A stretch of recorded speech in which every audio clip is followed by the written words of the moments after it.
Hey y'all, named Riley. Academy. Got Chris in the chat. How you doing, buddy? I'm doing okay. Can you hear Yeah, me okay? yeah, I can hear you just fine. I'm just on audio only while I'm driving.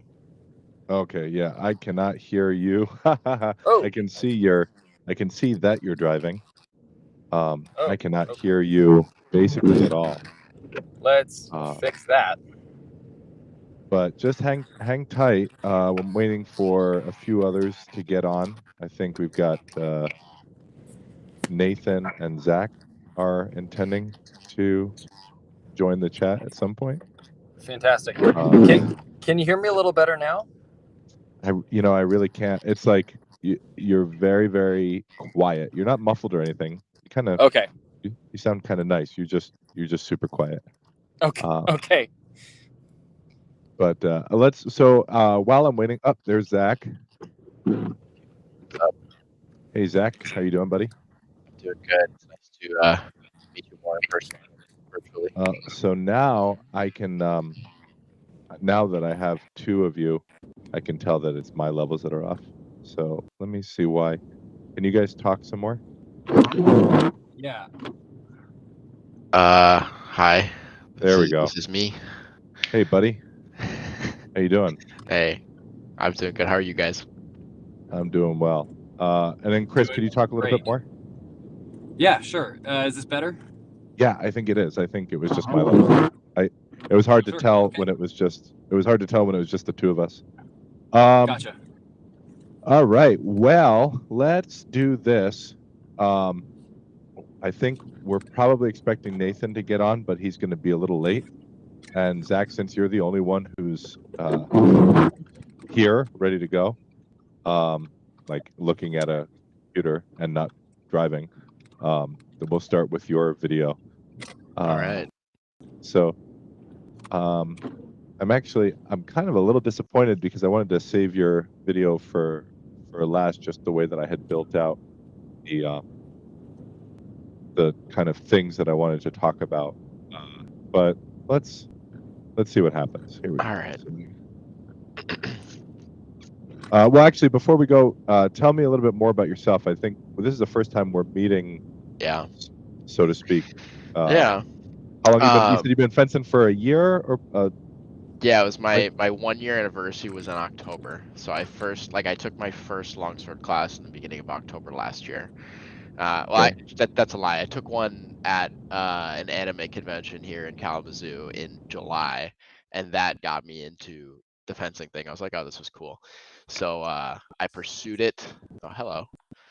I pursued it a bit and joined a club based in Grand Rapids, but was doing classes in the Kalamazoo area. And then that quickly splintered into our own Kalamazoo club.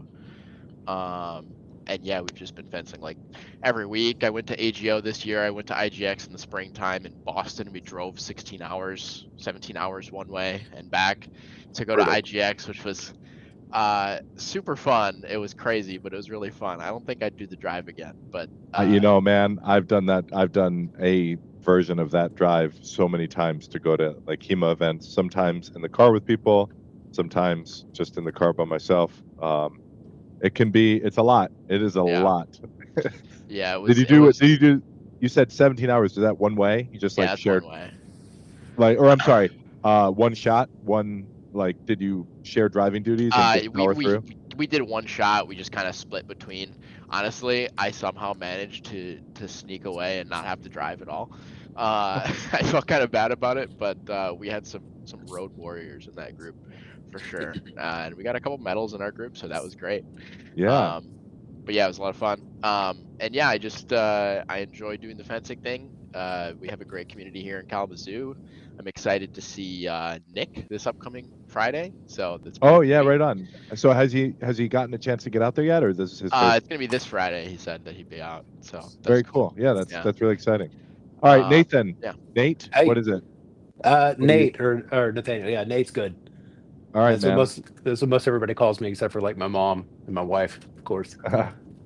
So tell us about yourself, Nate, while we're waiting for Christopher. I'm Oh man, I've been doing HEMA in Lake Charles, Louisiana. We started a club in 2017, and so we've been kind of in between.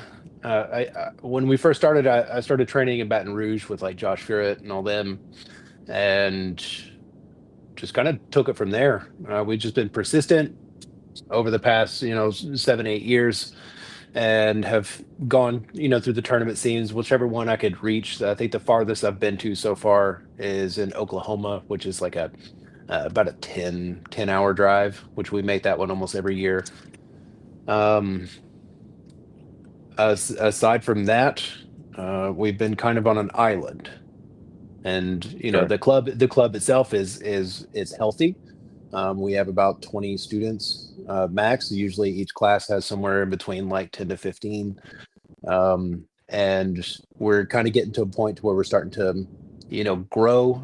But my understanding of things, like I need to do what we're doing here and Great. start communicating with people outside of our little scope, outside of our scope, and bring in fresh new skills, and just make sure it's not recycling some of the same old stuff. I met Josias for the first time not the first time, we met at Gacellan before, but we worked together, and he started to kind of introduce me into the work that y'all are doing here. And like, that's what's pulled me into here. I want to understand this skill set that you're working on. I see what it's doing. I see its value, and I see how it's kind of started to alter the way I approach the exchanges in general. And so that's kind of, that's what we're after. That's what I'm looking for, so that we Cool. can, bring that down to everybody else and improve the quality of fencing overall. Very cool. All right. Well, now that you're here, we'll start with you. I'm gonna pull up your video. And we're Sure. gonna talk about a few things. I don't know if you guys have notepads, but you probably want to get some way to take notes. If you don't know this information, some of the things that I'm gonna say are like principles, right? They're like ideas, concepts that you should take with you and apply to everything that you do in an exchange, right? Yeah. And so like sometimes it'll be super pithy and easy, and you might be able to just kind of have in the back of your head, but often just writing it down helps reinforce it. So don't be afraid to do that. But let's get Cheers. into your bout. Share the screen here. Right. Where's that?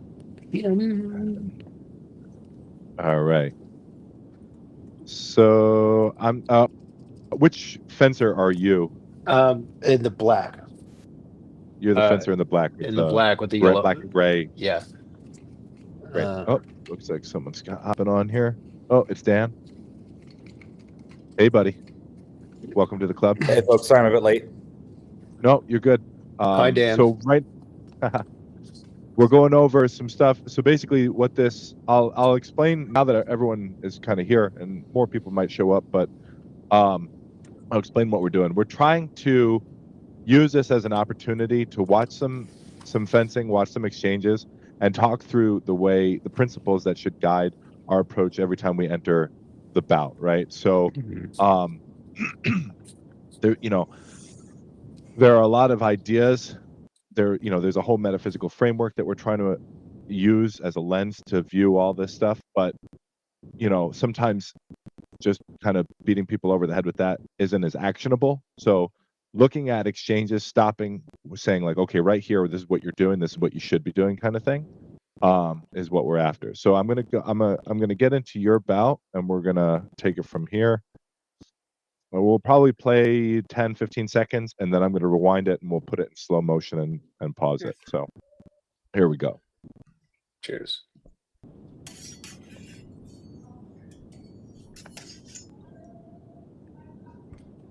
A little hard to see what happened in that exchange there, but that's all right. You got it in my side ring. And put my finger on the way in though. Cheers. You actually have a side ring. That's kind of fun. Yeah. All right. Cool. All right. So let's go back. So the first thing that I want to talk about is just like how we're managing the Sufestion. So the Sufestion, we want to regard the Sufestion as the distance at which you really can't you can't hit your opponent in a way that they can't successfully mitigate and then take their turn back, right? That's that's a complicated thing to say. It might be easier to think of the Sufestion as like the distance at which you can't hit your opponent with a step, right? So if you think about it like that, then you think, okay, where is that distance? Often the way that I think about that distance is the distance at which the swords are crossed at the weak, right? So I don't want to be crossed towards the middle. I want to be crossed kind of here where the points are very, very free, that neither point is at the distance of the middle. If you start getting into that distance, as a rule of thumb, you generally find yourself in a situation where one person can hit with a step. But let's talk about the structure that we see when we look at this first set. So I'm going to go to playback speed. That and all right. So we're starting here.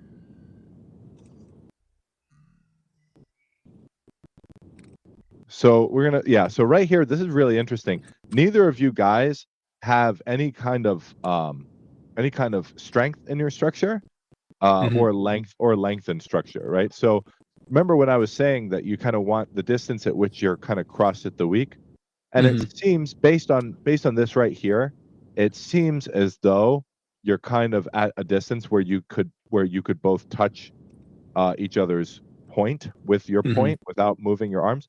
But the thing is, because your elbows are right in your torso, you're actually a lot closer to each other than you realize. Like you are well within distance to hit each other here.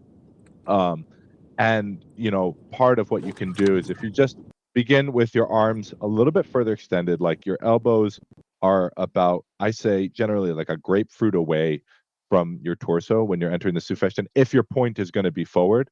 If your point is going to be back, that's a different thing. But if your point is going to be forward, you're going to want to have structure in your point, because right now, even though he's really weak here, he can actually take advantage of the situation from you. Like he could collapse your structure right over your sword here in a way that you have very little time to mitigate in a way that leaves you with your turn. What's going to have to happen is your arms are going to have to raise. Actually, hold on. I'm gonna start this again, because could you hear yourself? Yeah. You could hear when I was playing the recording. You could hear it. Yes. Okay, good. All right. Yeah. So he could actually just collapse your structure right here. You're very close, and he could take advantage of it. One other rule that we're gonna say is your hips are pointed over at these fencers over here. Sure. Right. So you're fencing these guys. And this is the guy that's right in front of you. Luckily, he's not taking advantage of that situation. But especially with as weak as your sword is here, if all he has to do is just target through your sword to your body, and he could very easily put you into a defensive sequence that he could take advantage of very easily. He should, by rights, kind of win this exchange. But he doesn't, and that's fine. So he moves back because he's scared.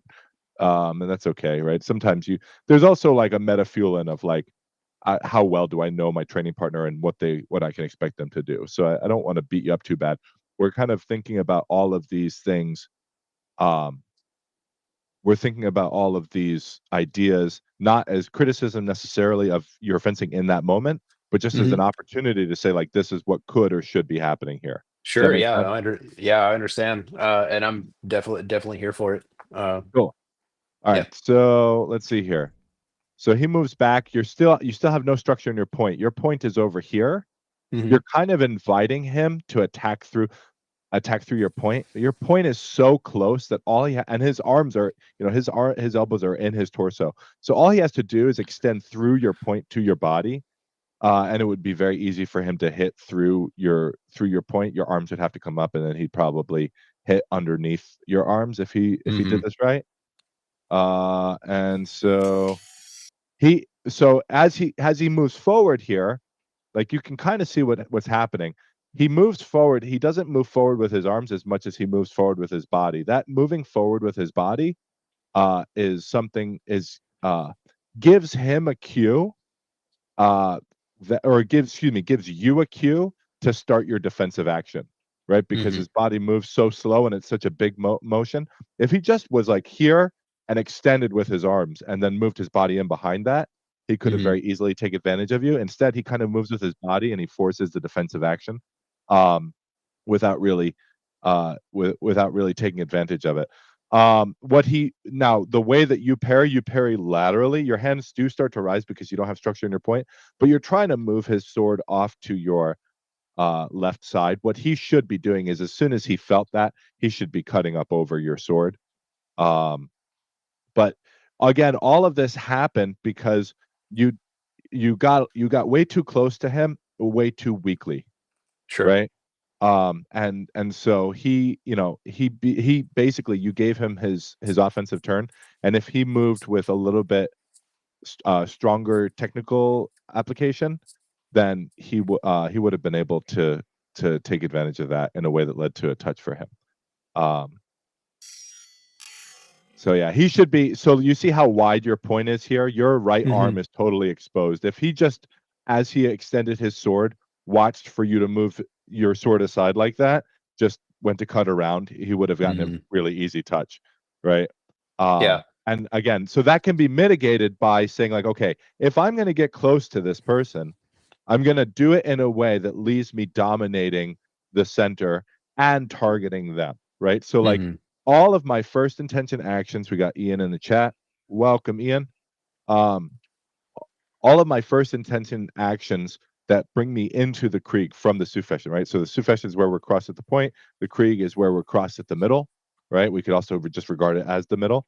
All of Mhm. my actions from the Sufession that bring me into that distance need to be doing two things simultaneously. So you want to write these down for everybody who's not familiar with this approach.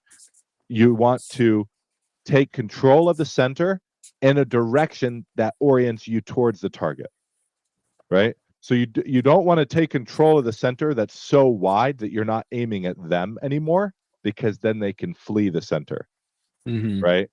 And you don't want to get so close that you're weak, because that gives them an opportunity to move towards your target, putting you into motion that they're able to capture, right? Mhm. So we'll go a few more here. Let's see how this plays out. So yeah, you're kind of playing at the right distance now.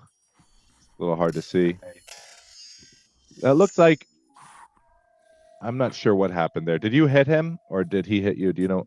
Uh, I think he got me actually, and like you described earlier, this particular bout with him, he was catching me on the arms on the right side around the wrist, like you described mhm. earlier. So he pulled that off a few times, and that was one of the things that I was kind of making note. Last week, my everybody kind of turned my right arm into hamburger. So I'm glad that you're saying what you're saying.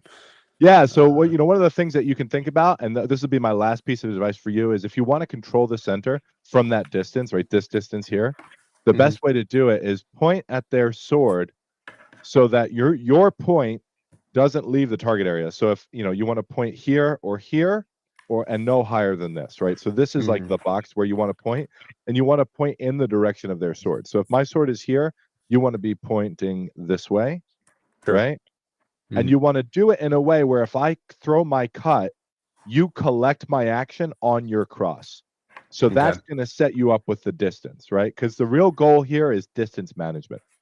I want to make it so that when you throw your action, that I'm able to get my position, my strong position, where I'm pushing your sword outside of the center, wherever that cut is coming from, in a way where you land on my cross. And we'll say I want to give you about 6 inches, Mhm. right? I don't want to be so far away that you whiff my cross, right? Because if you whiff my cross, then if I go to make that motion, you can come up underneath and take on the other side and leave me with a weak position and put me behind, right? So I Mhm. want to collect. I'm always regulating distance so that I catch your sword right when it lands, that it lands right on my cross and gives me about 6 inches so that the Durstfexen isn't there for you. So those would be sort of my first piece of advice. And then, um, as Dan is very fond of pointing out often when he's looking at these video reviews, is like, you got to aim at your training partner, right? Like you got to keep your center oriented at them so that when your actions are, connected to your sword, that your sword is pointing at them and like um that the necessary structure to be able to defeat actions either lengthened or shortened is there. That might have been a little bit of gobbledygook for you, but you Mhm. can use it as a sort of use this experience as like, okay, I'm being exposed to these ideas, right? Sure. All right. So let's look at the next thing. I'm going to open everything up to questions here in a second, but we're going to go right into Zach's video. Where are we at here?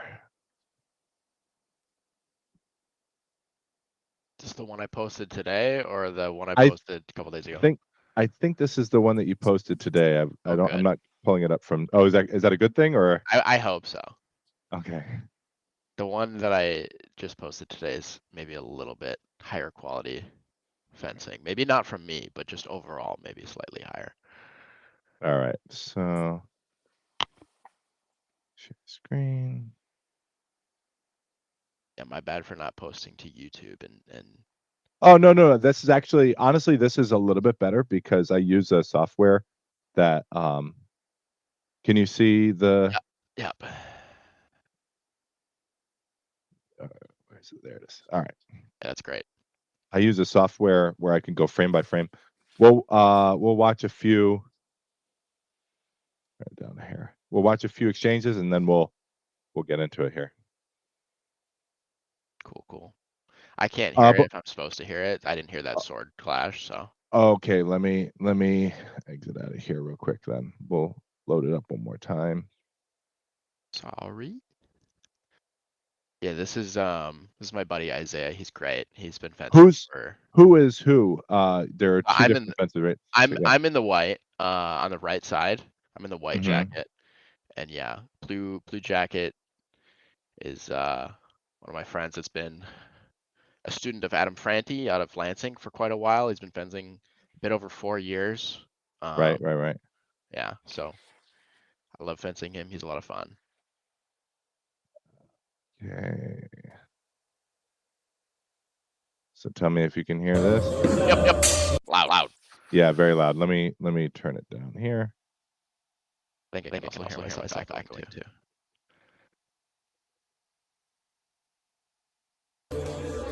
That a little bit better? Sure. All right. And when you say you're in the white, you're kind of both in the white. So I'm you're on the left. right side. You're on the right side. Okay, Yep, great. yep. All right. So very nice.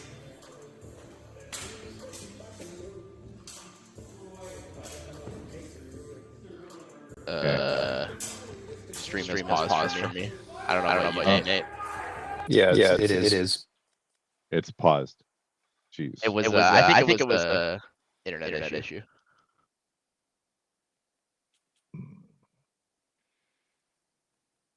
Can you see it now?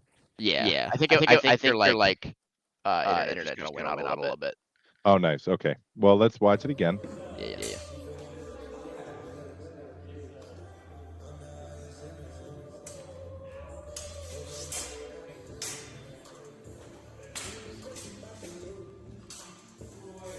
Yeah, so you're doing a great job here, dealing with some of these things that I was talking about with Nate. Can you guys see this? Yep. Yes. All right. So, so already we're at the distance I want to be, right? So swords are bound just at the weak. You might be a little close. Neither of you have each other in your hips, right? So we were talking about that with Nathan. Do you see how his lead toe is kind of pointed off this way? And your lead toe is pointed off to your left. Does that make sense? Yeah. Mhm. Right. That's not the worst thing in the world. Like you're kind of pointing at each other. But generally you just want to have your right toe sort of angled more to where you're keeping him inside your hips. But you're doing a pretty good job of strengthening here. You're fighting over the bind, which I like. You give him a little pressure, he yields to the pressure.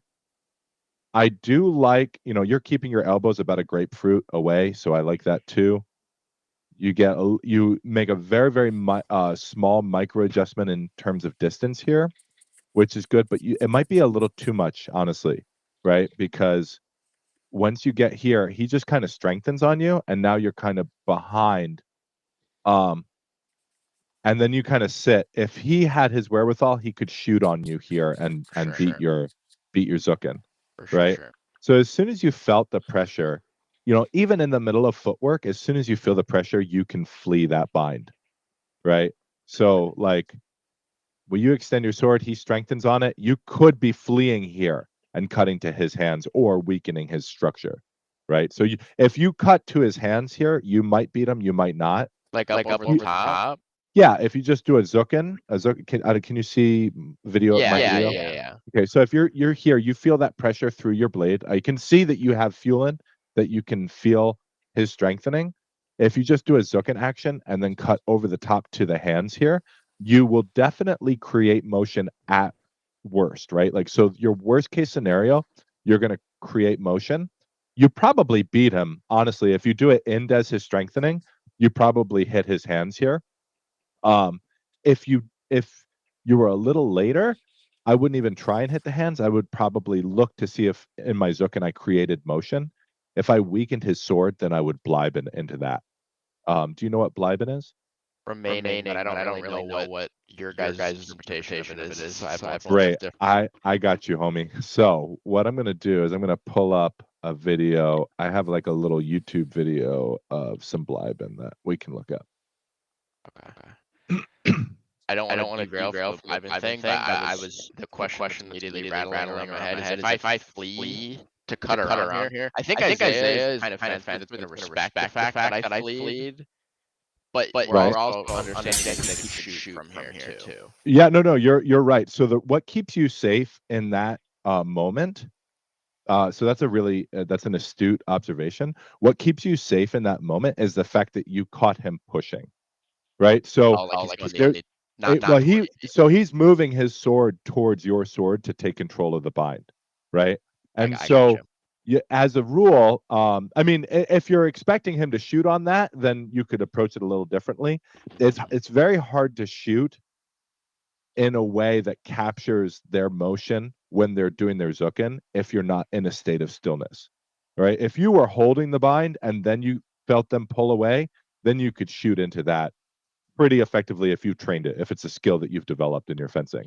But to go from I'm going to push here and I feel their sword move away and I'm going to immediately, right? Because he kind of overcommits. If he was pushing towards you, right, instead of strengthening on your sword by pushing down, if he pushed towards you and you fleed the bind, that's a moment where he could have shot. Yeah. Right. But you were safe in that moment. But let me show you this Bleiben. Sure. So I'm gonna play the whole video and then I'm gonna let you see if you can't figure out what the through line here is.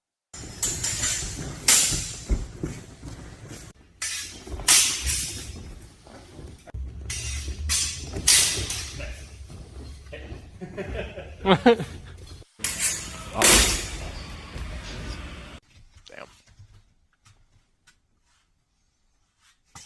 Beautiful. Does that make sense? Oh, yeah, I mean, because I'm safe there in that moment, I can pull up and he's in the 50-50.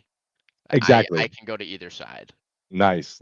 I like the way that are you do you play fighting games by chance? Associated with them.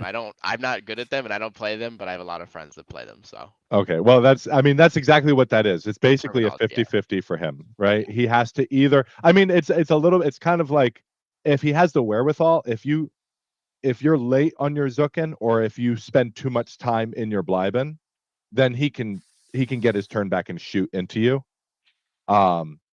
Which is you're giving him that option when you do this. But typically it's like as soon as I pull back, I'm expecting at least their point to relax, right? Because strength through their point is what's keeping them safe at this distance. And so if I can pull my sword away and I see the point relax a little bit, I know that I can go through their sword to hit. if that makes sense, right? So even if their sword is still in the way of their body, if their point is forward, I know that I'm going to collapse their structure when I move to hit. And so if we go back to your video, Um,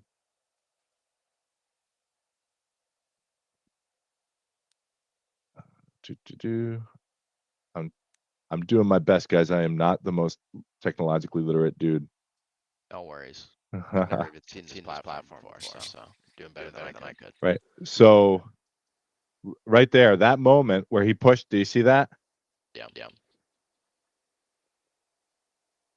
Now, you actually did break his structure. You could have used that as an opportunity to enter, but your center of mass is so far back here. He's really not in any threat. I didn't you're- commit, but yeah. Yeah, your center of mass is like over here. And so that means there's really, in order for you to be able to take advantage of the control that you have in the bind, you've got to get your whole body over that leg, and that's plenty of time to push him away. So yeah. Now that's another huge strengthening. So I definitely would have used that as an opportunity. Now at this distance, I probably wouldn't have tried to hit. I would have whiffed the cut and used that as a moment to bring my body over my right foot to see if I couldn't close distance with control of the bind here. Right? Do you see how strong this strengthening is here? He's gone. He's very pushing wide. he's so wide here. And if you were zookening and moving to hit, he would have had to respect the hands. And then it's a question. Now you've got another kind of a 50-50. What he can do in that moment is he can either try and take his turn back offensively. So if you whiff the cut, you're playing a rocks, paper, scissors where you're either going to take his riposte, or if he moves to take on your whiffed cut, then that's an entry, right? And I can show you some more videos of those types of actions too. Chris, are you back yet? You're not. Boo. Oh, he left altogether. Chris. Yeah. So he was driving and then he fell out. But I guess I expected that he was going to hop on his computer, but he didn't. Maybe he'll get back on. So let me actually, while we're doing that, I can show you what I'm talking about with these whiffed cuts.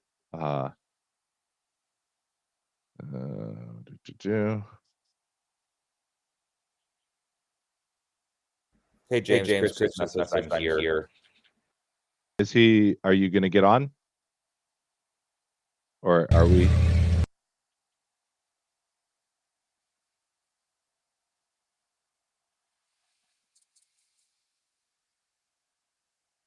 All right, yeah. So this is an example of what I'm talking about. Have I shared this? No, I'm going to share this now.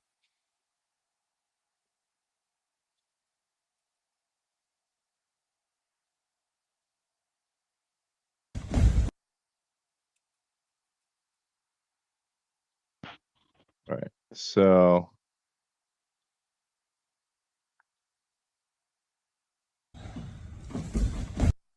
do you see how I did that? I don't know if you could. I'll slow it down, put it in slow motion.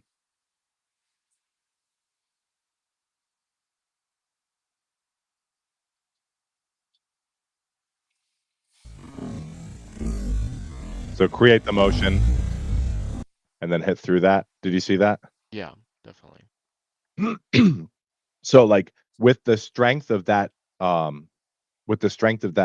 Zukin, if you would have whiffed that cut and used that as an opportunity to get your weight over your right foot, then you could move to take control of the bind in that moment. And then, if you take control of the bind in that moment, great. If you don't take control, or excuse me, if you hit in that moment, great. If you only are able to take control, then he has to do some kind of other defensive action that you can get him behind you. So the through line here that I want to talk about is, how to use control of the bind. So like I said that our initial Zufechten stuff needs to be where we're bound point on point, right? Where we've got the strength of our structure extended through our point. We're pushing their sword outside of the center. And then we want to maintain a distance where we can collect on their cross, and that's going to involve a lot of backing up. One of the reasons that we want to maintain that distance is that if we're any closer than that, right, before we've taken control of the bind, if we're any closer than where we can kind of collect their weak on our cross, then the kind of motion that I created in those Bleiben instances, right? That kind of motion becomes enough to cede control of the bind, right? And then once they have control of the bind, if their body's moving forward, then you're in a knock rising situation where they're going to be able to basically hit you whatever way they want.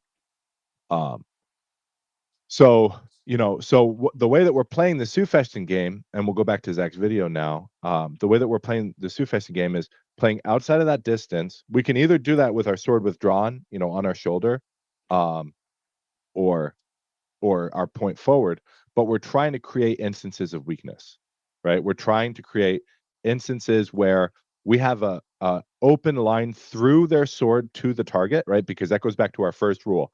Our initial action should be strong in the direction of the target, right? So not strong on their sword. There's lots of ways that we can be strong on the sword, but that leave them vulnerable or leave us vulnerable to them, right? So we want to be strong as we're moving towards them with our first action, and then they have to respect it. And once they respect this, that puts them behind, right? And then the way that we do that is we keep them inside our hips. We keep our center is pointed towards them, and we extend strength out through our sword. So we keep a strong structural line from the point of sword all the way through the hilt, all the way to our chest. And that means I'll use this spearhead that I happen to have here. This is my sword, right? So like if I have a strong structure, it's going to look like this, right? So you can see the alignment here. And if I can push out like that, then I'm going to have control. If I'm like this, even if I'm pushing, it's very easy to collapse that, right? So we're trying to get this kind of geometry at that relevant distance. Again, if I have good geometry, but I'm not actually aiming at the target, or if I'm not putting my body towards the target enough to make them respect it, well, here's an example of this, right? So we go back to this We Provoke video. Let's see, who can tell me what happens in this exchange right here? I'll play it once and then I'll put it in slow motion. Or actually, it's already in slow motion. So we'll watch the whole thing in slow motion.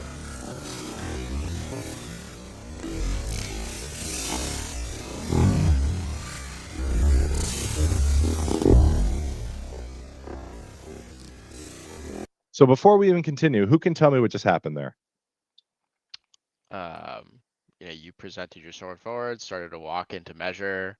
Your partner immediately swung at the sword to, like trying to take or do something like that. So you just backed up and withdrew, and now your sword's on your shoulder, and now they're entering point forward. Great. Yeah. We can leave it there, right? So the question I would ask is why, I was point forward.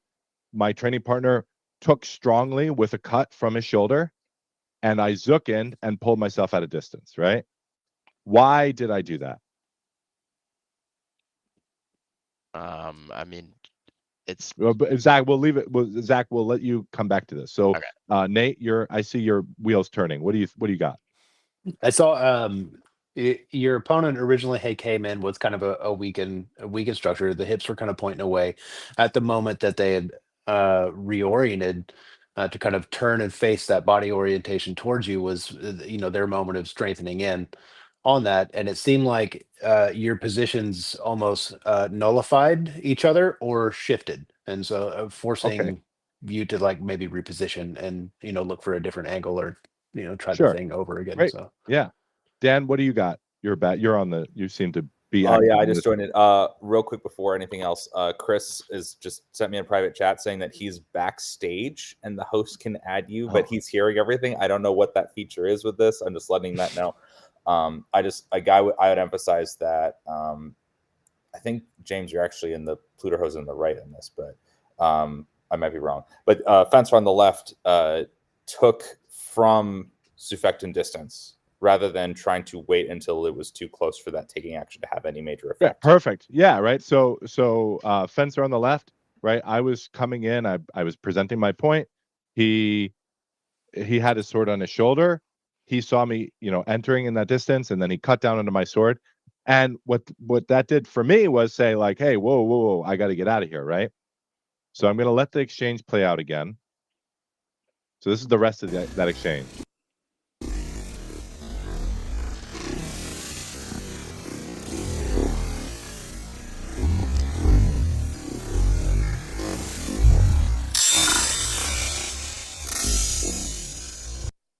Okay.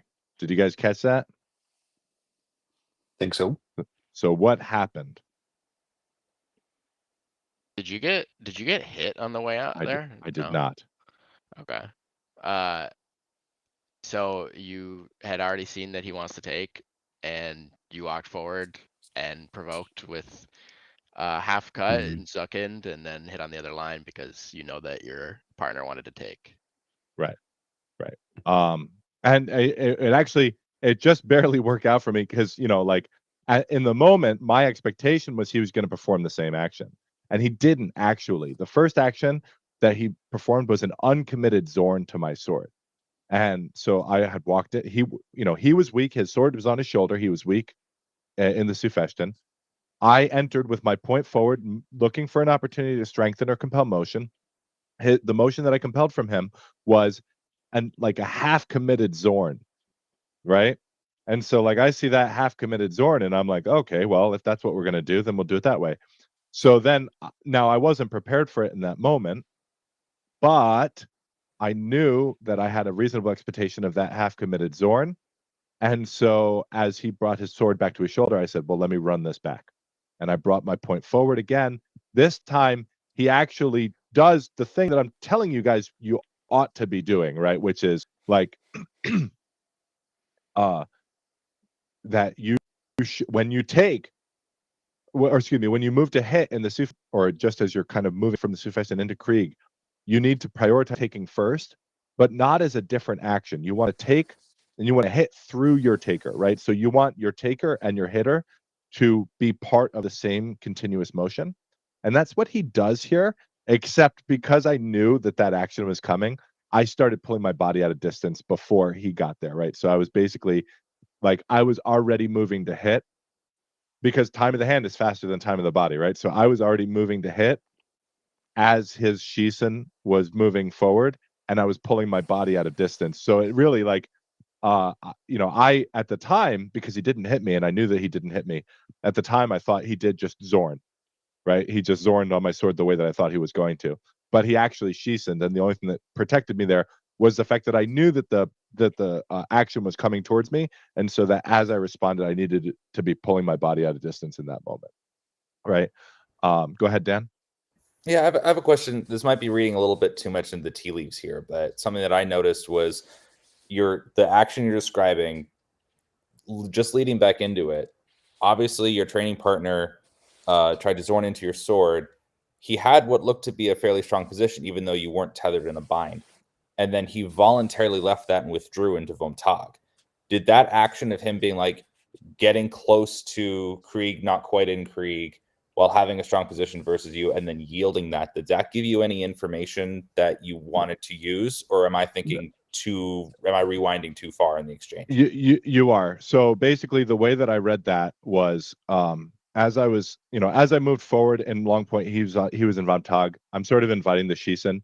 He threw it from a distance that he really couldn't land his offensive action, right? So I was able to perceive that, right? I was able to perceive that he was prioritizing taking in that moment as he moved into the Krieg, but not actually putting himself at a distance where basically he wanted to do it earlier than he needed to, earlier than he should have. And I knew that it was going to be safe for me to flee. And so like I approached it the same way. Like that was the information I got. And you could kind of tell like that reticence in the first Zorn, right? We'll go back to it real quick. That reticence that he had in the first Zorn gave me a sort of psychological clue that like, okay, he's like way more interested in protecting himself and being secure in the taking before he starts to move to hit me, than prioritizing hitting me. If I felt like his real goal was like to put steel on my body, I would have played that whole situation a lot differently. Okay, yeah, that's kind of what I was asking about. It, like that previous one where he withdrew after the half Zorn. Oh, so no, well, so he doesn't withdraw. It's his Zorn. It's very, very weak. So it's like it's strong enough to displace, but if you look at the nature of his sword, he kind of moves to like the sort of extended Thrawn type posture. Yeah, Watch it again here. it's like a half.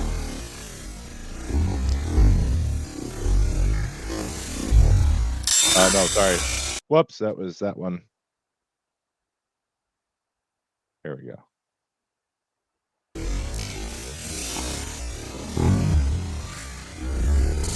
Oh yeah, I could just see that he was way less committed here.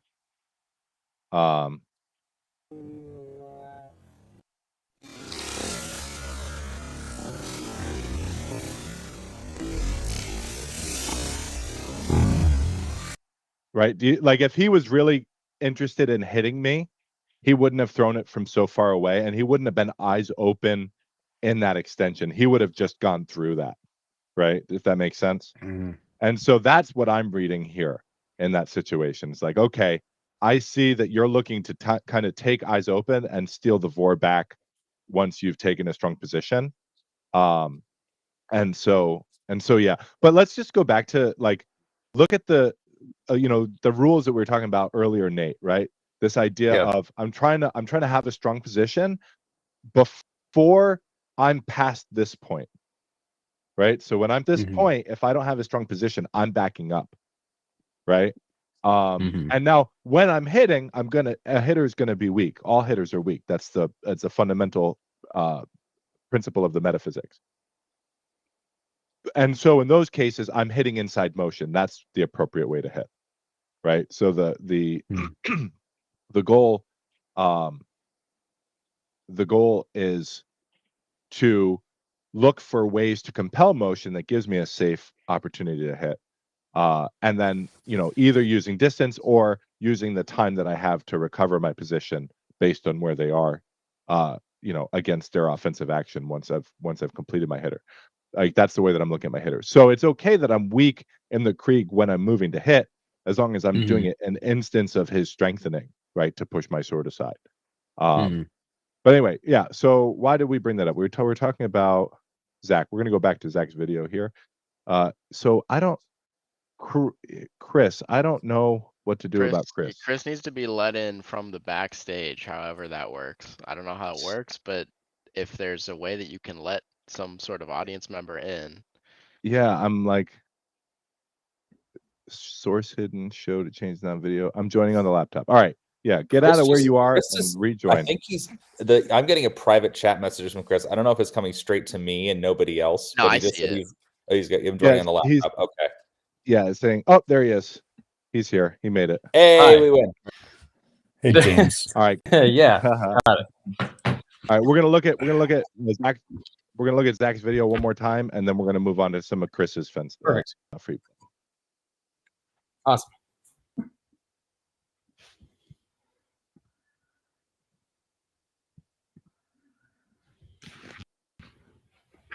All right. God, So yeah, so this time here, he's already taken, right? You're not working Indes, so he's strong here. And then you move to hit here. And it should be an easy cover for him. He doesn't make, or no, he just pulls distance is how he defeats that. But it's way safer to go for those Zek actions, not from a weak position, right? Because we were talking about like being in stillness. If you do this kind of action on me, I'm looking to try and stuff that cut. I'm looking to shoot my body in, or if I'm not ready to shoot my body in, I'm looking to void distance in these moments. Or even take, like you can take with the short edge long point here.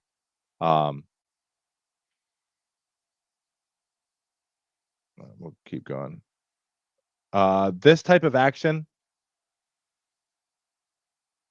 So you should be trying to dominate the sword again. You actually have control of his sword.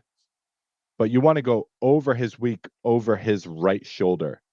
And instead you're kind of targeting his hands from here, which is losing the opportunity that you have, because by threatening to your or from your left here, his point needs to move to your left to cover your sword.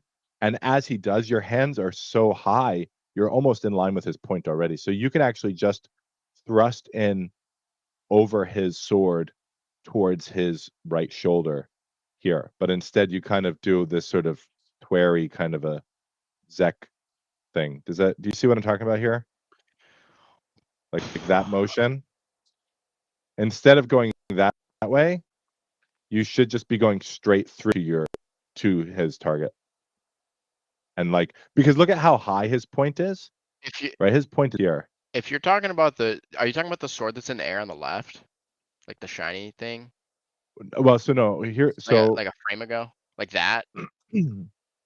so right here, his sword is pointed over your right shoulder, right? So you weak, but he's not doing anything with it. So you're doing the right thing by creating motion and targeting his right side. Yeah, and Right? I picked my tip up into the stratosphere here. I think I was trying to do a really short shield. Like a very uncommitted shield down his blade over the top, because I think trying to remember this exchange a little bit, I think I kind of felt like his hands were maybe a touch low and I could get over. Okay, But interesting. that's not really like the kind of fencing I want to be doing. Like this first pass is really snipey. And against Isaiah in particular, but just in general with my fencing, I really struggle with the in between the Zufectin to the middle, especially against a fencer like this. Yeah.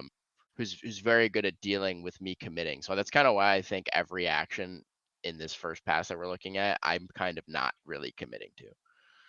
Yeah. So like the best way to think about right?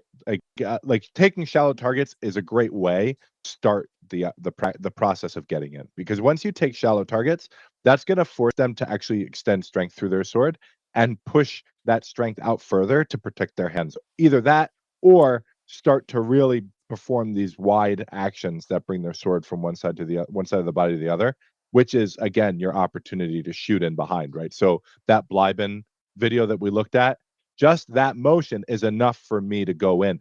And I'm not necessarily looking to hit from that Blyben, right?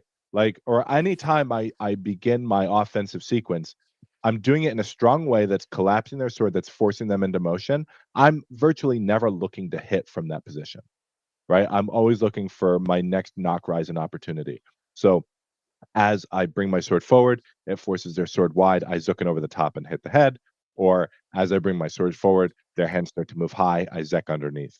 And that's the way I'm thinking about my offensive sequence. So just the idea of like, if their point is forward, well, first of all, if their point is forward and weak, what's the answer? Anyone who's not Nate or Zach. If their point is forward and weak, what do we do? Set to strike. Set the strike, right? Through House bets. way. In what way? Oh, their point's forward and weak. I'm going to thrust in long point probably over their sword, gain a Werlaufen, and just go straight in. Right. Because as long as I have a strong position and they're weak, their actions are not going to be able to take it aside as easily. Right. So if their point is forward and weak, you're going to aim through their weak to the target, right? So we might think about it like this. If I'm here, I've got my sword again, right? If their sword is like this, aiming through their weak towards the target puts me in line with their strong. That's a much harder defensive action for me to mitigate. If their sword is like this, if I can go through their weak towards the target this way, right? Then I can collapse their structure. Now they can strengthen in response, but that strengthening is what gives me time to flee. It gives me time to chase with my knock rise in action, right? So if I get this kind of action, I want to go through it and collapse it this way. Now, if they're like this, so like I'll hold the camera. If they're like this, right? Then, even if they're like this, their point is still weak this way. So I can still collapse it this way. It's only when they're like this. My sword is here and their sword is like, there's no way that I'm going to push that aside. But what I do in these moments is I just put my sword over here, right? And now once my sword is over here, I can either push this way or they're going to strengthen, and that's my opportunity to work into their action, right? So the first question that you have to ask is there an easy way through their weak to the target? And then I'm just going to send my body in behind it, knowing that this is a Vorschlag, right?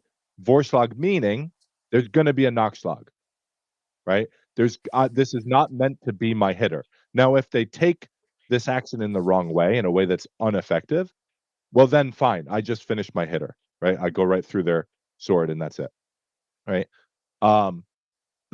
If there's no way through their weak, if their point is strong, for instance, then I have to go around. I can't go through that avenue. I have to go around, knowing that if they're smart enough to know that they're strong this way, if I go around, they should look to strengthen. Well, if they're strengthening according to my motion, now I get to work in this. Now I get to use those opportunities to force my way into the advantageous bind that I want. And then again, I'm never looking to hit even from these distances. So like when I'm in the Sufechten, you can barely touch my sword with your point. I'm fencing, right? I'm not just walking around and I'm not just like trying to think of what to do. I'm actively trying to compel motion, take advantage of the motion that I'm compelling to work for a position of advantage so that I can enter and blow up your spot, right? All right. Let's go a few more. Because he had one hit that was good. All right, so you're weak here. You're inviting this. That's fine.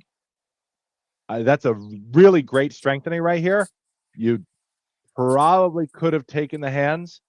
You start to pull your body back a little early as he moves. Instead of pulling your body back against this, I would have looked to take the hands and then pull my body back. So that would have been Unter from my right here. But I do like the taker and long point. Now, where you're at, you could probably mutate against this. He moves to strengthen. Oh, he's not strengthening fully. Bring his body in. You could collapse his structure and hit the head here. Now he starts to strengthen. And because he's got strength in his point, you're trying to oppose weakly, and then he should be hitting from there. How does he? I think he Dirk Vexel, or did he leave somewhere? I think I get some he ads does. here. He does do it. Yeah, he does do a Durchwechseln. That was actually I'm not sure I like the way that he responded here. I would have cut around against this just to cover, because the Durchwechseln here is a little unsafe. Your hands are low and your strong is in the way. So the Durchwechseln might work timing wise, but it doesn't really defend the afterblow particularly well. He knows that I'm too nice to afterblow. Well, I mean, yeah, like I don't. The theory is important because not all of it. Actually, later in that sparring, I actually started intentionally doing that a little bit just to remind him, hey man, not everyone fences as nice as me. But all right, yeah. All right, Chris, we're gonna get you on here. Which one do you want to do first? We've got Scott and Quinn. One or the other. It's all, Are you here? all good. All right. Yeah, I can hear you. All good. All right, we'll do Scott first. Fantastic. All right. Yeah. So right now I'm actually trying to relearn how to bench with less committed thumbs grip, or just clicking to reset. Steve, I also is it this? And that was. That's what mine was kind of doing. And yeah, this does exactly what I was saying. It's like, I thought it was this part of the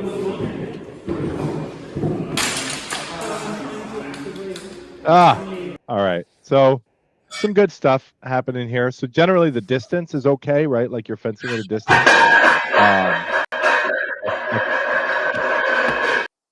Sorry about that. That's busy dogs. That's awesome. It's so good. That was so funny sounding. Like, what is happening? Yeah, there. So that. Yeah. So just this exchange, let's talk about this because you won that exchange, and I'm frustrated that you didn't actually win it outright because you had won everything up until that point. So let's see. Start here.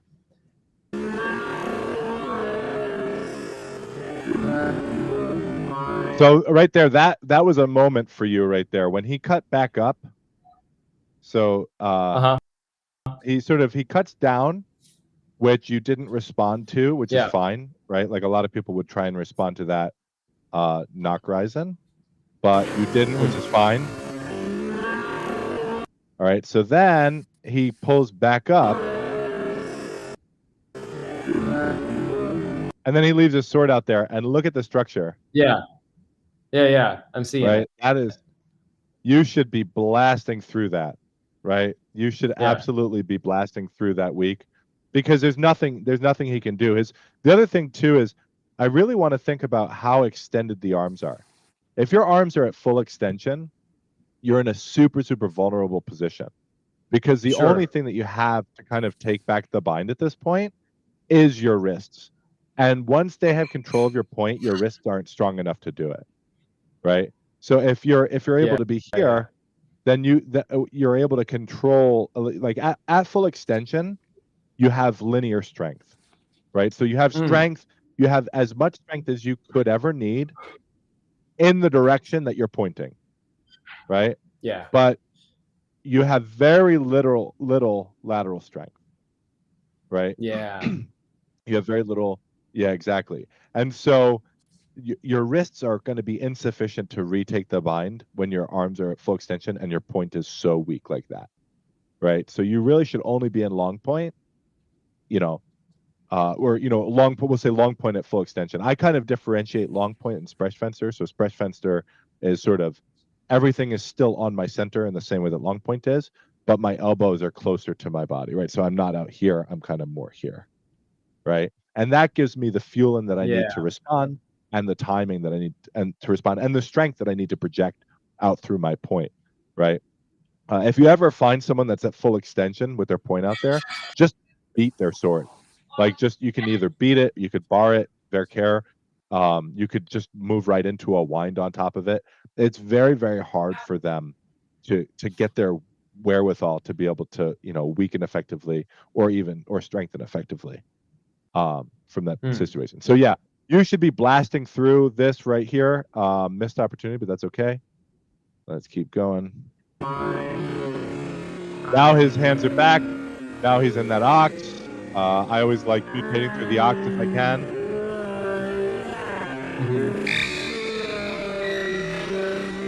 So one thing to think about, this is sort of like, it's kind of a gimmick. If I'm an ox here, right? My point is drifting off to my right. What am I going to do? I basically have two options. What are my options? So if I'm in this ox, my point is weak and drifting down to my right. What are my options from here? I mean, you have to cut back the other way, right?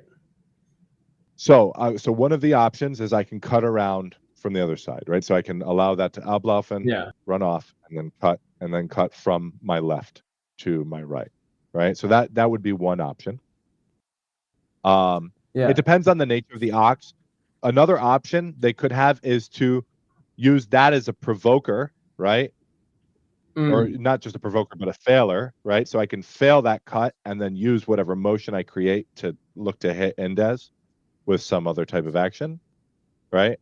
And then the third option, which is really not an option for him given this configuration, is I could actually strengthen my ox, right? Now, because his sword is not centered, so in order for him to strengthen his ox, he would have to have the point of the bind on his center. Right now, his center is kind of aiming this direction, and his sword is off to his right. So there is no strengthening from here. So the only options that he really has, he has two, is to cut around, or to cut around as a failer and then look to take control of the bind like that. And so what you can do, and what everyone can go home and train, is just, if you see someone in this busted configuration, just walk up, put your sword on top of their sword, mitigate the Durstfexen, right? So like there is a possibility of a Durstfexen there. In his situation, it's not really there. He's not structurally configured to manage that. Put your sword, wait for the cut around, and then look to slice underneath the provoker if it is one, right? So if he cuts around, you collect, then you just starts. If he cuts around and he pulls it, then immediately go back in to stuff his Noxlog, right? and that's sort of a Yes. way of thinking about all of these types of actions, right? If you can get them in a situation where they only have two realistic options, like here's what he's not going to do. He's not going to all of a sudden set through your week, right? He's not going to Zucken. He has very few, he has very few options. He's not going to bar on top of your sword from that configuration, right? He can't really wind. So like his options are so narrowed by his configuration that you should just always have that in mind. Like, don't even worry about how do I deal with this, right? That'll come later. Just say to yourself, okay, he can only do one of two things here. And then watch to see if he does one of those two things. And then if you see that enough times, it will start to be clear to you when those moments happen. Right? Sure. All right. Yeah, I think Let's so. One of the continue. things that maybe is contextual here is I started fencing in June. Yeah. And so I think as far as like decision trees and things like that, I'm still kind of building those out in a fairly rudimentary way. Sure. And so my goals in this particular set of is just not to stop moving when I got into a situation, or to continue to move. Sometimes it didn't work, but so sure. anyway, that so was the when particular. you say, okay. All right. Here, let's continue.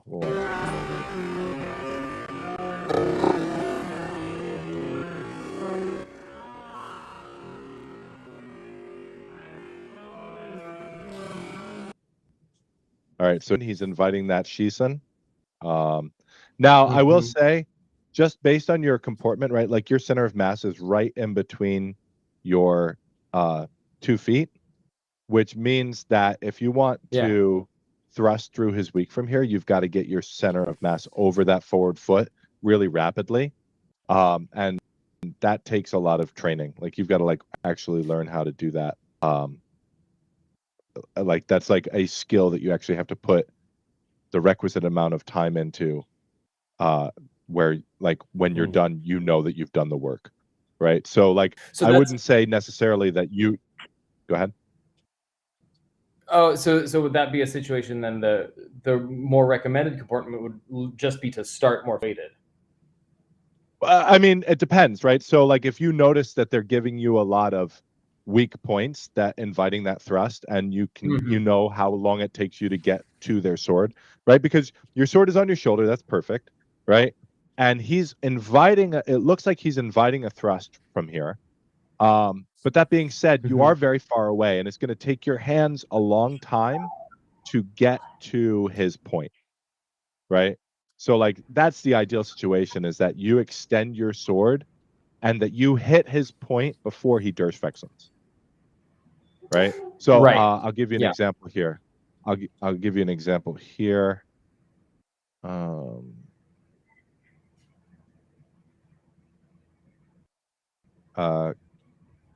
Is it all right?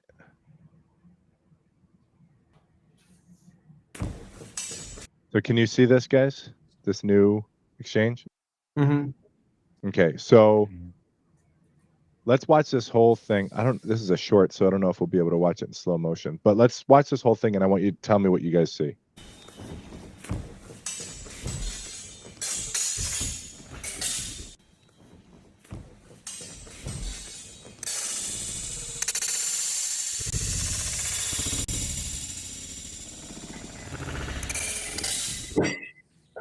Did you catch that? Anybody? Yes, I think Any so. ideas? Go ahead, Chris. Mhm. Can I see it one more time? Just want to make sure that I. You sure can. Yeah.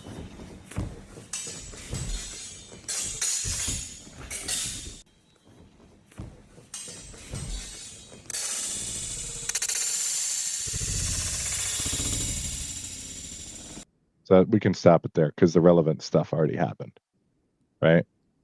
So So it looks like, what did you catch? based on what you were saying, it looks like he's very sure to have contact with the weak of your sword before he starts moving in, or before that explosive actually takes effect.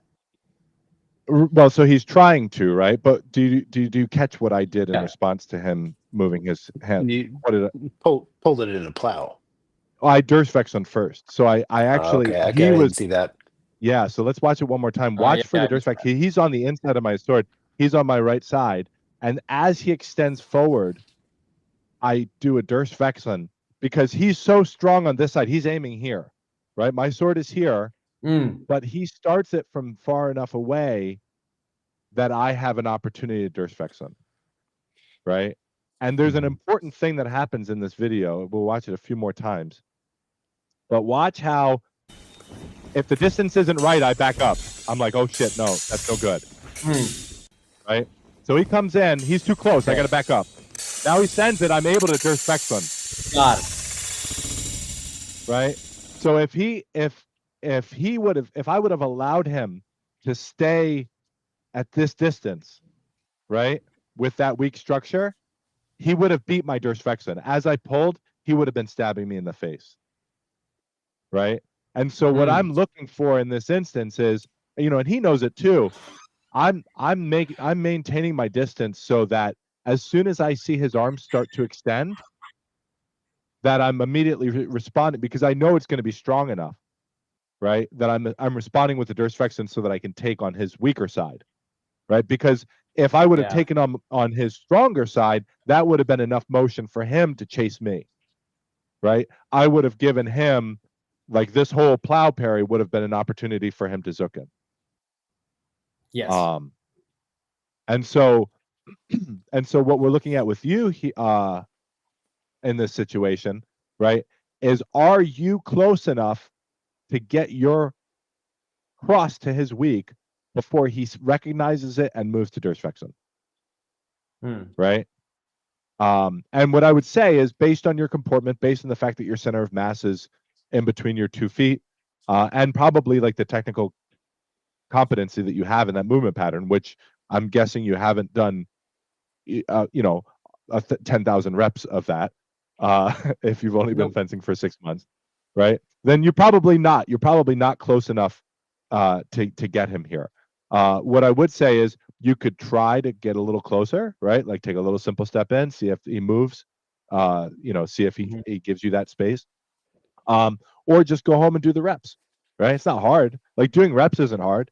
And the hard part about doing reps is waking up the next day and doing it again. That's the hard part. Yeah. Right. But the distance that you're playing here is good. Let's finish out this exchange. So he backs out. I don't like how you break your structure when you move forward here. Let's look back. Watch how you step in. Right? You're nice and strongly comported. He comes in. He offers you this. You might have gone right here. You didn't go. He backs out. Then look at how you pull your body backwards as you're moving your leg forwards. So that is something that you I'm seeing it already. It's a big bend. Yeah. So that was okay, right? It wasn't really clearly established whose turn it was. He moves to spike the hand. And now here, even if, like, I don't know if you knew that you got hit in the hands or if he knew that you got hit in the hands, but I'm finishing this out, right? Like, you've got to mutate, because when these situations come up, you've got to get the experience of pulling them off in practice, right? Yeah. Like, this is a Mutiran. This is the way that you need to be hitting Mutirans. You have his structure totally collapsed here, and you're already primed to do this. So you should just be moving your center in a parallel line to your sword, so kind of like this. as you sort of shore up your posture here and throw. Does that make sense? Yeah. All right. And that's sort of like, that's kind of the knock rising situation that I was talking about before, right? So your initial action was good, right? He didn't really respect it.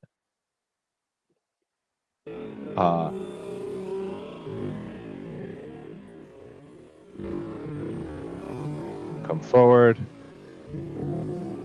So this is, I think you did the right thing here. I would have maybe just tried to get your cross out in front of anything that comes to the hands, right? So that can be fixed by just kind of re-angling it. Instead of like being like this, you can just angle your cut so that it's 45. The Meyer says it. It's in the Meyer square, right?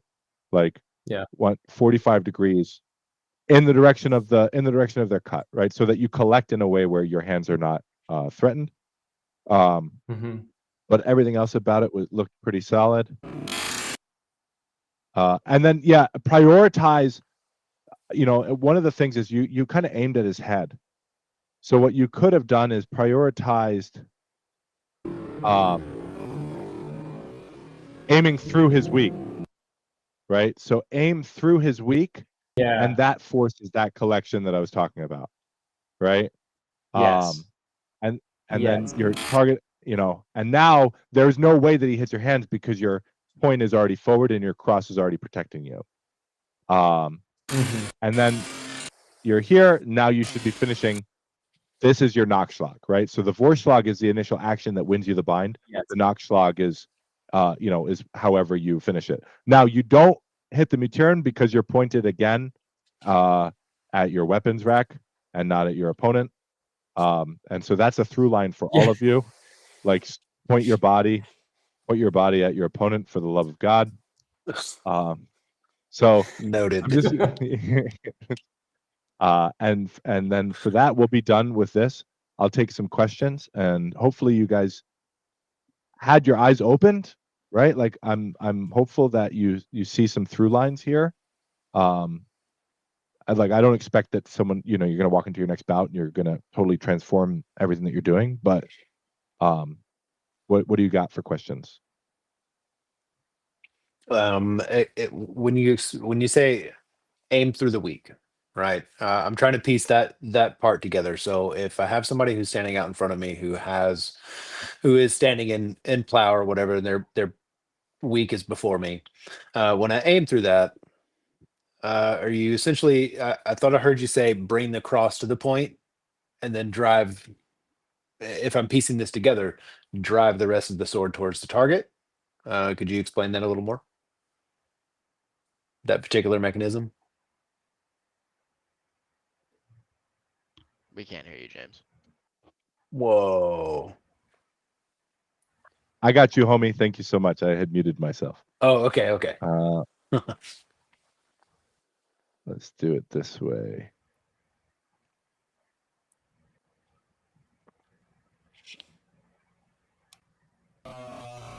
All right. So can you see this screen? I can. I'm on a phone, so it's a little small, but Okay. Well, we'll give this our little best better, shot here. All right.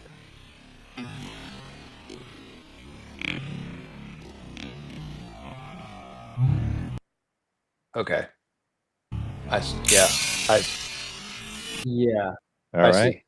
Yeah. I got several more of these, so we'll run them.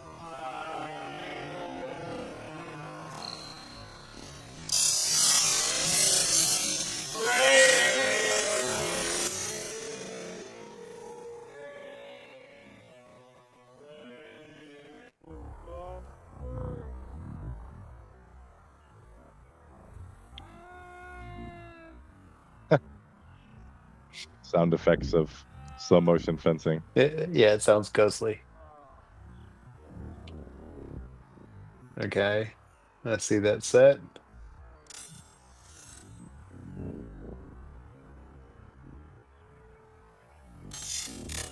Okay. It like almost caught him in the sway of it. Okay. So there's a timing. Obviously, like Mhm. there's a there are different aspects of this. So if we're talking about just in stillness, right? Sure. Like if we can rely on our training partner to just sit there with a weak posture, well then okay, great. Like we'll we'll just shoot into that. But we can't always rely on that. They might know how to fence. They might be very cagey with the way that they strengthen one side, the way that they commit their strength to one side. Let's finish the video real quick, just so.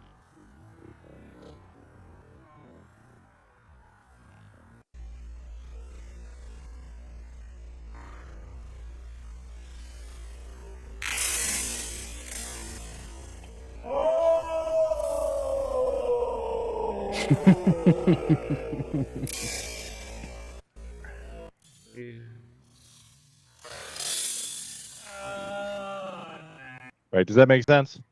Yeah, it does. It does. It helps to see it. Good. Cool. What you got, Zach? Do you have interpretation, like videos somewhere of your interpretation of Mutirin or the Sturts? Because those are both things that you referenced that I don't really know what your interpretation of those are. Yeah. So I mean, I definitely do. They're kind of scattered. Like The by way- mutating, are you talking like people talk about Mutirin as just like the thrust or cut that's like going forward and then they turn it downwards? And Yeah. some Okay. people talk about it as a different thing. I'll help you out here. So the way that we want to think about Mutirin is if I'm on top of the sword, right? So if I have a strong position, if you raise your hilt in a way that keeps your point strong, then I'm not going to be able to thrust through your point, right? So it's really when you raise your hilt and you lower your point, but it stays forward, that I can mutate through it. So I do have several examples of this coming up. Like a Go ahead. counter to like a hanging parry, like when they go. Yeah, into exactly. a But hanging yeah, but point. the thing about the hanging parry, because it's really hard if they're pulling their hands back. Like you're never going to mutate against someone who's pulling their hands back. So when they go to hang and then they're cutting around, then the Mutirin's probably not going to be there, right? So it's really when they move to hang to push your sword out of the way, but they leave their point forward, where you still have room to hit them. And there's a couple different ways that you can get to those positions. There's if someone thrusts from ox, right? So let's say you have a strong ox and then you move your sword forward. If I take in plow and your hands are still high, I can often immediately thrust through your point there, right? So I can show you an example of that.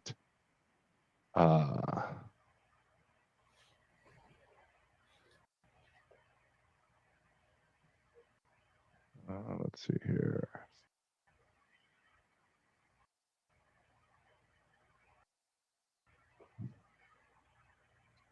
Oh no, this is the wrong one. Whoops.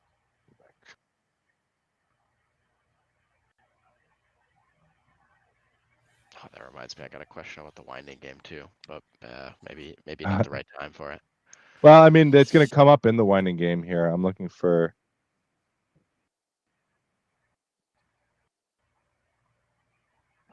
I'll just let this run a little bit. Oh, no. Slow motion's not going to work here.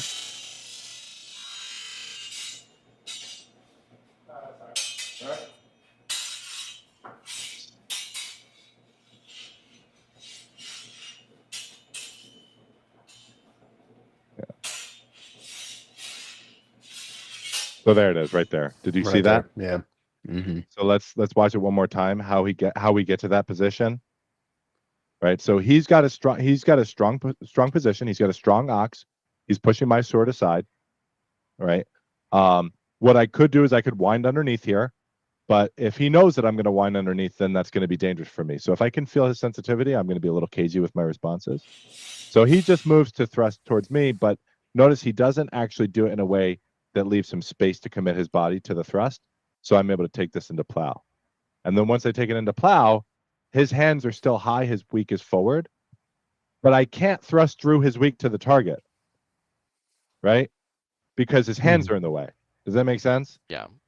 So the whole premise of Mutirin is I want to thrust through their weak, but their strong is in the way of their targeting.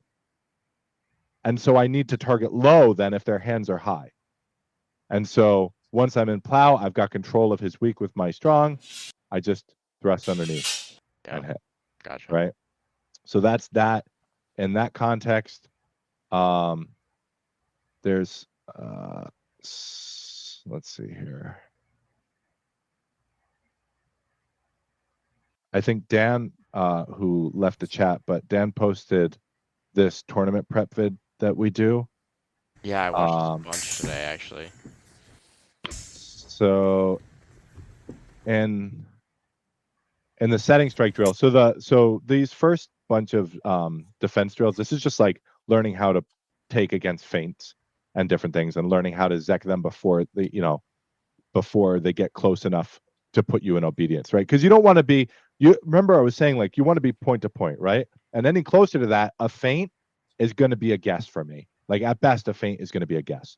So if I want to make sure that I can take whatever you throw at me, I have to be pulling distance to where I'm here. That any committed action is going to land on my cross, and it's not going to land past my cross. It's not going to. Does that make sense? Yeah. So I'm going to take point, and then as soon as you get closer to me, I'm going to start attacking your hands to get you. So if you take is no longer safe, I'm just, and that's the way I'm treating the Krieg, if I'm in a kind of way. But this set strike drill is just there. All is we're just setting our strike and then responding to the fueling, right? So I'm gonna get the playback speed here. So I set my strike. He responds with lateral strengthening. I zook into hit.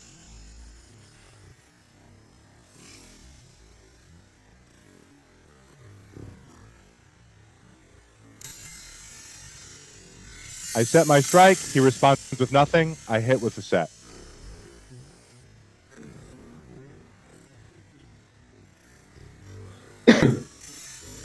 I set my strike. He responds with a parry and cron.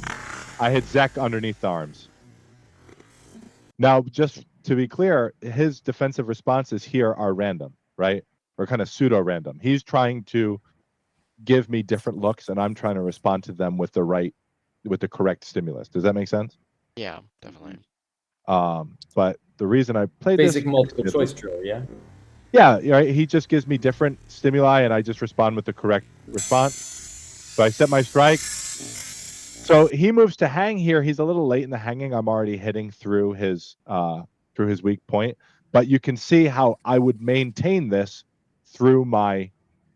I would maintain my set through his hanging parry, right? So like this is a Mutirin, and play. And there's a couple other videos that I could probably call up for that, but I think you kind of get the idea. The thing about Mutirin is if their point starts to drift back, right? So basically, if their point is closer to your body, or to their body than it is to you, then you're probably not going to mutate through that, and it's probably dangerous for you to try.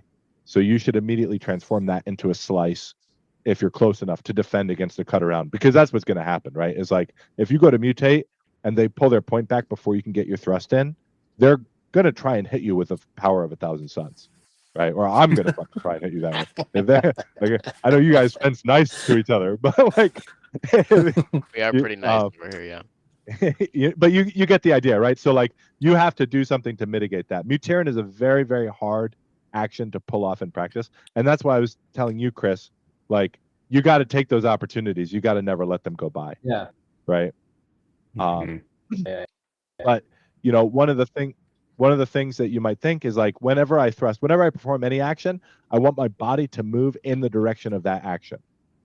Right. So if I'm thrusting this way, so if I'm here, if I've got my sword here, right, and I'm trying to hit this way, my body wants to move this way.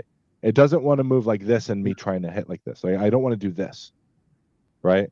If I've set myself up to mutate and I start to thrust, I want to bring my body in a parallel line, so that my center of mass is moving in a parallel line to the angle of my blade in my thrust, right?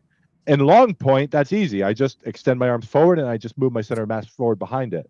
But if I'm in a shortened posture, right, then if I've shortened because I'm strengthening an ox, or if I'm shortened because I'm mutating, whatever the case may be, now I've got my sword moving this way and my body sort of aimed this way, and I have to change my orientation so that I move my body in behind my action. And that's sort of one of the things that fell apart for you in your opportunity to mutate. If that makes sense. Hmm. All right. Any other questions? Yeah. Go ahead.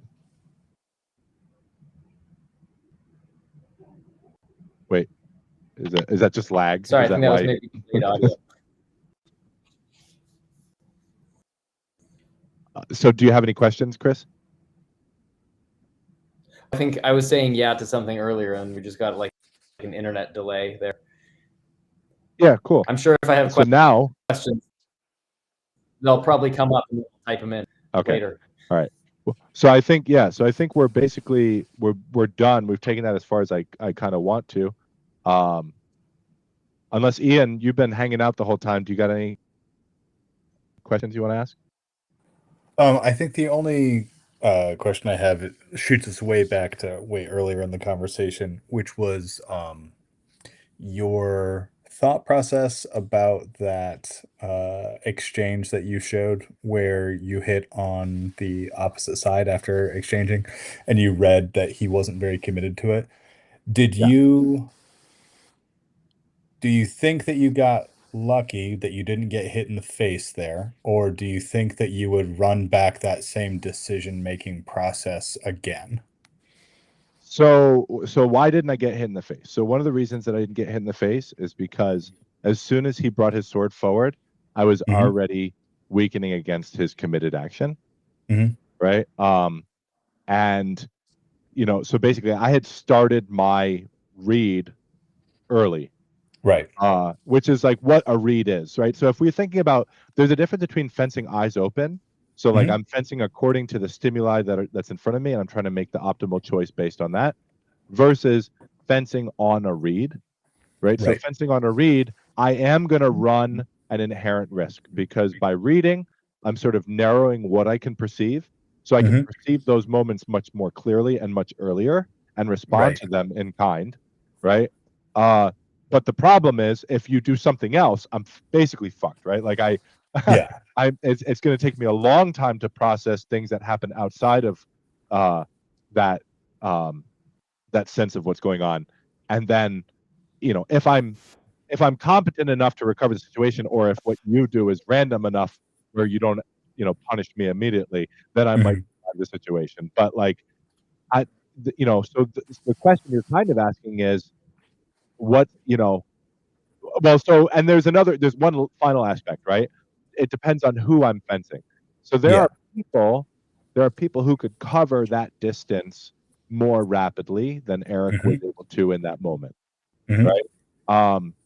Against those people, if I'm fencing well, I hope to be fencing well. My goal would be to read that distance and offer them that action in a way that left me safe. And be able to assess clearly how close that it needs to be. So like if I'm fencing someone, who can cover distance much more rapidly, if I let them get that close, then I would know that I'm in danger, right? So there's a sense in which I'm working with that as well, right? And that's just sort of intuitive, right? There's no way. That's just, you have to have the practice of reading distance and fencing people and knowing what actions are safe and what aren't safe. I'm not going to. I would say that some part of me knew that even the Shisen was going to fail. Yeah. Otherwise, I would have. At that distance, if I thought that the Shisen had a chance of success, I would have strengthened against it, like in a way that was compelling, and forced him into my offense. Right. Like I wouldn't have allowed it to go any further. Yeah. Because so when I was watching it, what I was surprised by was that you bailed on it. And it was because you had come back in on him. And so that was a spot where you and then you bailed on the attack, right? And you still landed it. But you did bail on it. And that was a Yeah. moment where I was like, oh, that's interesting that you chose to ditch, right? Well, right. So I definitely, yeah. So what I would say is that when I set that action up, I Mhm. had every intention of pulling myself out of distance because, Okay. yeah. So like my sense was that he's going to try and take strongly. Now, one thing about that fencer, Eric, is Yeah. that he will like very quickly take his turn and collapse distance and thrust into you. So Okay. I knew that as I was weakening, I had to be pulling my body at a distance because if I'm trying to Sure. hit, any hitter is going to Yeah. be weak, right? So I'm going to leave myself vulnerable Right. in that moment. But I would say, like, if his sword was like 2 inches longer, I would have been Uh-huh. hit by that action. Yeah. Right. And so, yeah, just like choosing to ditch when you did, like, obviously, like, it shows like a good control of the distance and the timing and everything like that. But it was also just interesting because I was like, you had started from such a committed action and then you Mhm. bailed on it. And I can imagine a spot where I would have tried to finish the committed action by doing blade work to move the sword Yeah. out of my face. So I'm going to say, as a rule, Mhm. I never do that. So Yeah, I'm always okay. fencing to the withdrawal. Sure. And I'm going to put some video up I don't know how far into the future I'm going to put this video up, but Mhm. we're going to talk about the rule set for a tournament that we've got coming up in April. And withdrawal is a quality criteria. So you have to, like, when you're hitting, if you hit committed, Yeah. you have to strengthen and withdrawal. You actually have to pull your center of mass at a distance. So what that does is it really teaches you how to fence, right? If you force yourself to withdraw after every committed hitter, and by committed hitter, I don't mean successful or not, right? Mhm. Then you start to learn like what is going to land and what isn't. You Okay. know what I'm saying? Like, Sure, yeah. and so like you start to see the writing on the wall. You start to see more clearly, like, okay, this is going to leave me in a vulnerable position. I have to be backing out as soon as I throw this, whether I hit it or not. And there's like lots of instances where Mhm. people go for an action and then do a withdrawal, and that's the end of their offense, right? I'm never going to commit a hitter. Like whether I hit or not, I'm never going to have an expectation where I'm going to hang out in the pocket afterwards. Right. Right. Yeah, and I definitely agree with that and like try to embody that myself. Right. But hanging out in the pocket, advancing forward, and advancing off to a side and withdrawing are all like different versions. Right. And I Right. definitely try not to stay in the pocket. Right. Yeah. Right. So one thing, this will be the last thing I say on that subject real quick, is Mhm. that like going off to a side in the middle of a blade action is not fast enough. Right. So Sure. like trying to pull myself out of distance to the side, their sword is going to beat me. Mhm. So I need to be, basically the way I'm thinking about it is any step that I take, I can fit 2 blade actions inside that one step. Okay. Right. Okay. And so as a rule, like I will use lateral movement even defensively, Mhm. but it's a very particular there are very particular configurations, and they happen in very particular parts of the offensive sequence that I'm using Yeah. Okay. to move laterally. And as far as like a defensive sequence, I'm hardly ever moving laterally. Like I'm gonna Mhm. move laterally if I'm in a ring, and it's gonna get me in trouble if I bail out of the ring. Right. Gotcha. But again, that's going to be more I'm going to do that in the Sufeshton Yeah. rather than in like to save me from getting hit, right? Because it's Okay. just not fast. The body doesn't move fast enough. Their sword is fucking like Yeah. it's trucking, dude. You know, like Right. those things. Right. It moves so fast. Yeah. All right.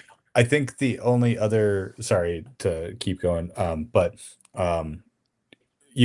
I think you started to answer a different question I had, which was when you were bailing, you went over and back on your left shoulder. And I was curious why you didn't like go out to your right shoulder instead and kind of like in like a Volta style movement. So like what happens is like your head goes over your left foot and you're not off balance, but it's something that like reads like it's getting close to that to me. Yeah. I'm gonna pull up the video real quick. Mhm. But it sounds like right your inclination and intention to not take these lateral steps is really like driving that too. Yeah.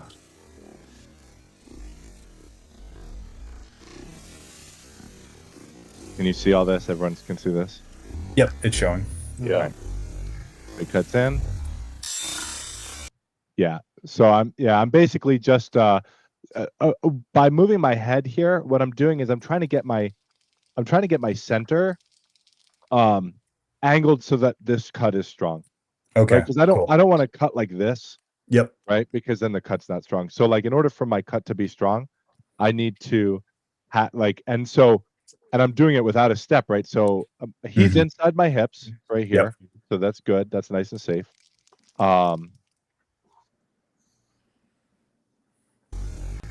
It cuts down. This is arms are going. I'm already trying to hit here, right?